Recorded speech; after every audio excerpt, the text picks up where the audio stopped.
देखो सर्वप्रथम मो भंडारीपोखरी निर्वाचन मंडल प्रत्येक महामौसी आउ जो भाई मैंने अच्छा मो से चिर ऋणी आज जो संख्यार से मो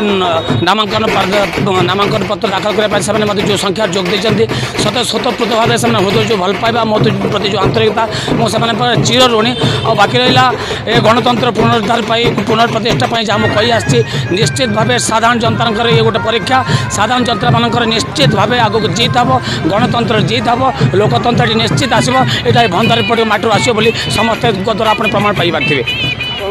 निश्चित भाव जो लोक मान हृदय आत्मा प्रकृत जो व्यवस्था ये जो राजनीतिक व्यवस्था जो राजनेता जो राजनीति आज पर्यटन चली लोक मैंने वास्तव में बहुत अतिष्ठ होती आज पर्यंत आज्ञा सत नेताटी सत